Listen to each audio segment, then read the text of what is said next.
Bills are a result of ownership. Lack is a result of ownership. No, they didn't get it. See, the power of ownership and the power of access. Crisis will only come when you own something. If you don't own nothing, there's no crisis. What Christianity lacks is access. We join together, 10 of us. We create a community. We can have access into the same money. We will never do it as black people. Never. I need to pass by your house and tell you, come to my house and see what I bought. It's the reason why our community will buy houses first. You work for years to build a house which you live in. Stupidity, stupidity. A house is a liability. Anything that doesn't bring you money is a liability. You can only have a house when you have another house where you can get rent. Now, right now, I know what if I say, what do you want? You'll be like, if I can just have my own house. Because you're thinking of showing your friends that don't like you, that will gossip about you when you're gone. And if you die, you will leave it to your wife who will get married to another man. One day when you decide, we are a community. Let's create 5 of us here. We can share water, we can share this, we can share this. You see how thriving. See the Amish community. Not one Down syndrome in the Amish community in America that they have actually researched. Not one Down syndrome. Do you understand? Not one Down syndrome. And lifespan has increased in the Amish community. Because of a community with access will give you more life. Ownership will kill you. Listen, bills are a result of ownership. Lack is the result of ownership. Employment, a job, is the result of ownership. You are employed because you are not in the access of God. I wish I could talk to you. The Bible calls us stewards of the earth. We are here to take care of the earth. One time I was ministering here, and I got a call from the man who is in the who is who's of Christianity called Rodney Howard-Browne. He said, I want to talk to you. I'm like, wow, wonderful. Dr. Rodney Howard-Browne, the man who is in the who is who of Christianity. If you're talking about the revivals, the man was in there. You're talking about where we talk about Kenneth Hagin, he's inside there. Where you talk about Jacko and all that, you talk about the revival that he's doing. You talk about what he's doing in Florida right now. Revival is breaking. That same man said, come with your children. I want to take your children to Disney World. I said, say, what's happening? He's like, I just want you to relax. I said, wow. You want me to relax? He said, yes. I've looked at your gift, and I know exactly that when people have this kind of gift, they'll be used by people. So come and relax, and I know you're already broken. Some people have already disappointed you. Some people betrayed you. Some people want to use you, and some have used you and discarded you. Just come and relax for a week, 2 weeks, whatever it is. You and your family come. I'll provide anything. I said, wow. So I took my family there. Nobody was telling me what we were going to do there. My kids went to Disney World in Florida, and then they're enjoying there, and I'm just there. And then he said, yeah, go into the shopping mall there, buy whatever you want to buy. I went in there with my wife. We did what we did there that whole week. And one day, he just said, he was standing very far, as if he was afraid. He was standing very far on his pulpit, and I was sitting there because I had to attend one of his service just to see what he was doing. He never intended for me to minister. Then he said, Prophet, come. Tell the people what you do. So I said, oh yeah, I'm a prophet. So he was in the corner away from the prophet. He's answering. He's like, no, explain what a prophet is to them. I said, oh yeah, I know people. I know what they have done. I know what they are doing. And he said, why don't you just prove it? Yeah. I called a woman at the end there, and I said the name of the boyfriend and the name of the mother, and everyone is like, no. Whoa, wait a minute. And I called another white block here because you can't just do our own black people.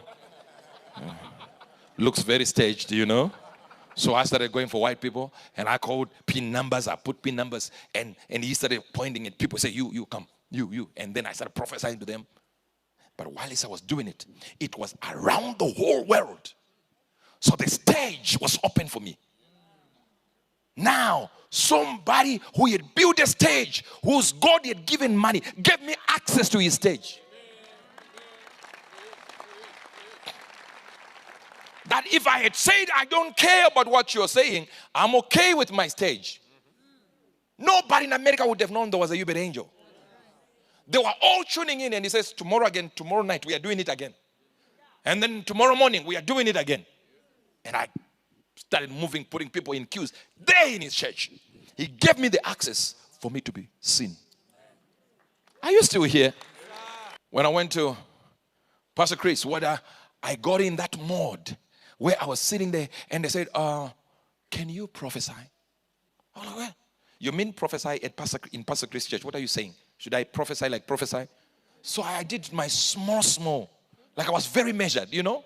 And I went around and I said some small words. And the sister of my man of God came and whispered. He said, no, do exactly the way you do it. Not this small you're doing. I said, raise your hand, and people are praying. I went, I said, you mean like major? I said, you mean I do major? He said, exactly that. I went in. Hi! Massacred the place. Pa, pa, pa, pa, pa, pa. It is whilst I was ministering like that, whilst I was ministering, with over 800 senders watching. How many senders? Over 800 branches watching. We're talking about millions. And then the millions were now sending the link to other people. Outside, I'm seeing commotion outside, you know, because the door was open. So I'm prophesying, I'm seeing commotion outside. I'm like, what's happening here? And then I see Pastor Chris for the first time. I never met him. He's coming into the hall and he's being accompanied. I'm like, no, I can't continue with this one. So I dropped the mic and ran and said,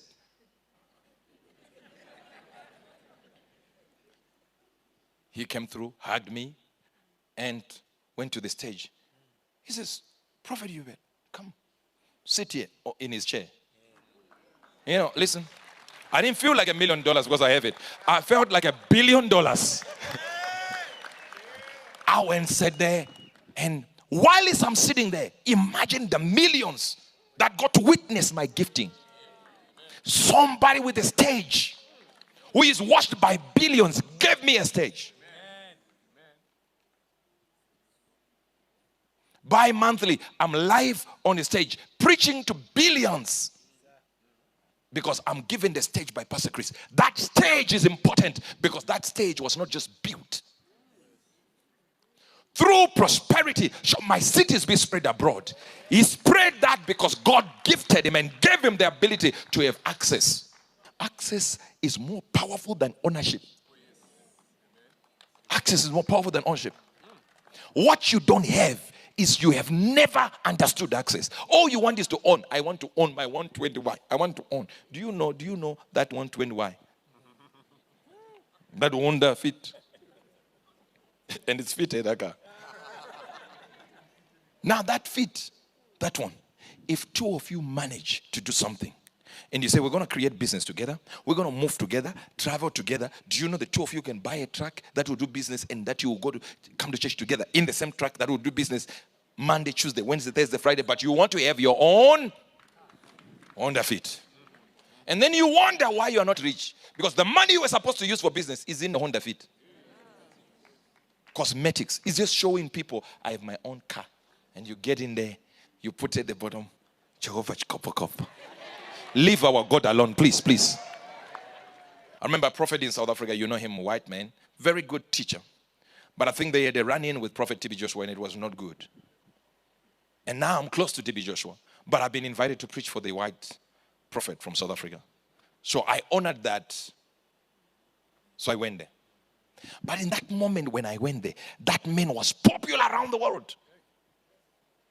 Kobus was popular. He had never invited any black preacher to preach anywhere near his pulpit. And do you know how he got me? Simple. I was coming from Mandela's house with Prophet Makandiwa. And then I got a call that there is a man who has been calling. And he says he wants prayer. I said, who is that? Said Prophet Kobus. I said, that person, when he calls again, shout at them. They're lying. They said, these people have been calling.